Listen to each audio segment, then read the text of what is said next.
बिस्मिल्लाहिर रहमानिर रहीम आउज़ु बिल्लाहि मिनाश शाइतानिर राजीम बिस्मिल्लाहिर रहमानिर रहीम।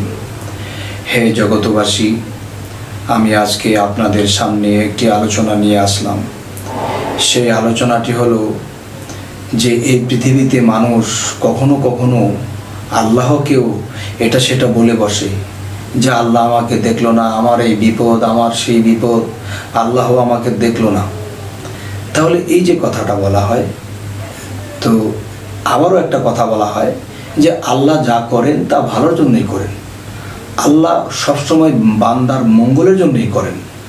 কিন্তু দেখা যায় ক্ষতিগ্রস্ত কিছু।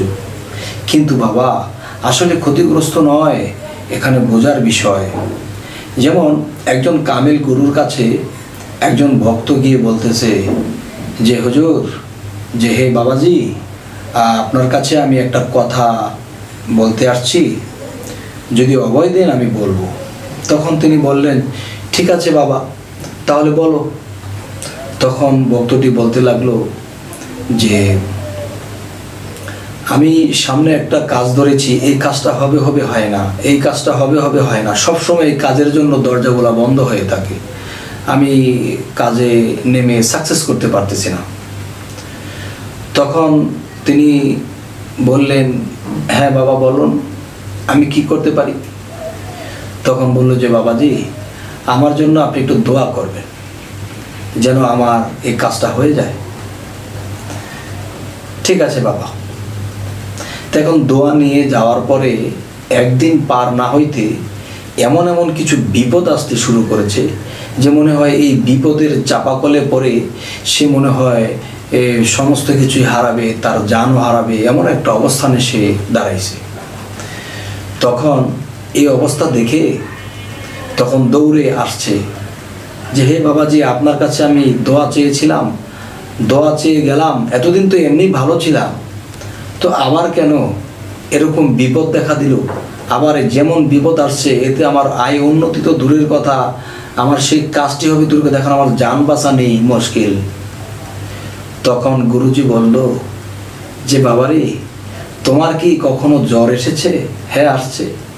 ওষুধ খেয়েছো কখনো? হ্যাঁ খেয়েছিলাম। তো জ্বরের ওষুধ যখন খেয়েছিলে তখন কিন্তু তোমার জ্বরটা বেড়ে গিয়েছিল, জ্বরটা বাড়ার পরে আস্তে আস্তে আবার জ্বরটা কমেছে, তাই তো? যে হ্যাঁ। তো শোনো বাবা, তুমি যেটার জন্য দোয়া চেয়েছো আমি তো আল্লাহর কাছে দোয়া করেছি, এখন তুমি ধৈর্য ধারণ করো এবং আল্লাহর নাম স্মরণ করো।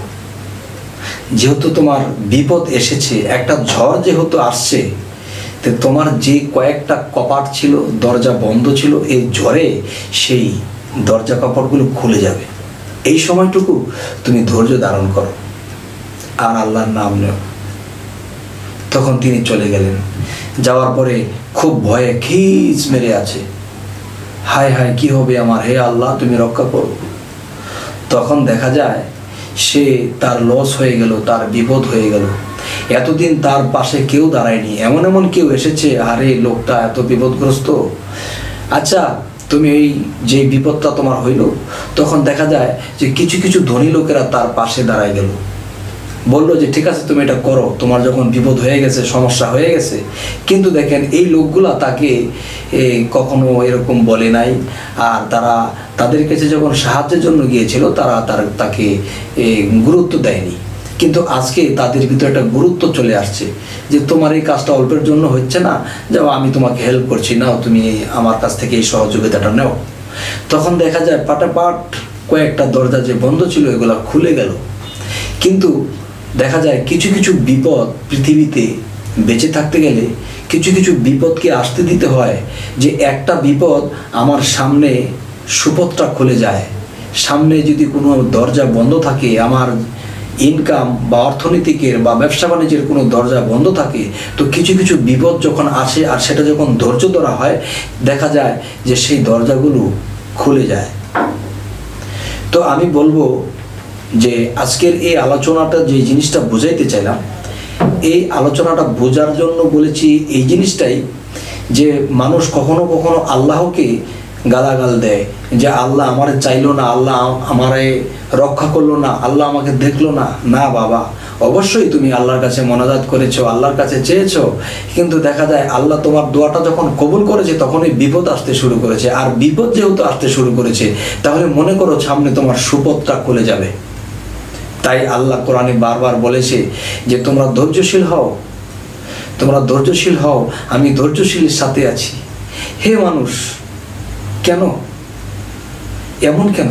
আল্লাহ যে কোরআনে এত বারবার বলেছে আমি ধৈর্যশীলদের সাথে আছি, তোমরা বিপদে ধৈর্য ধারণ করো, কেন বলেছে? কারণ যেই বিপদটা আসতেছে সেই বিপদটাই হলো তোমার সেই দরজার তালা খুলবে, সেই বিপদটাই তোমার সেই বন্ধ দরজার তালাটা খুলে দেবে।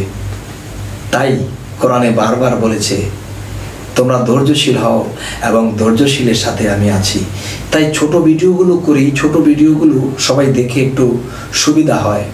যদি 20 মিনিট 25 মিনিট ভিডিও করা হয় তখন দেখা যায় অনেকের সময়ের অভাব বা অনেকের মনোযোগ হয় না, তাই ছোট ছোট ভিডিও করলাম। এতে কি আপনারা খুশি? আমি আপনাদেরকে জিজ্ঞাসা করলাম, আপনারা আমাকে অবশ্যই বলবেন যে এই ছোট ছোট ভিডিওগুলো আপনাদের ভালো লাগে নাকি আর একটু দীর্ঘ করব। তো আমি যে একেবারে অনেক বড় হয়ে গেছি, অনেক বড় বক্তা হয়ে গেছি, না বাবা, তা না।